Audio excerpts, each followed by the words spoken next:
We're over in Ducktown. I had some lunch over at Rod's Rock and Roll, and incredible food.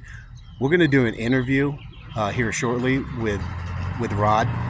It's going to be incredible. Tell his story about how he came from the Philippines on a little sailboat to Ducktown, Tennessee, and how this whole little downtown part, he's basically branded from this awesome restaurant and the fantastic food.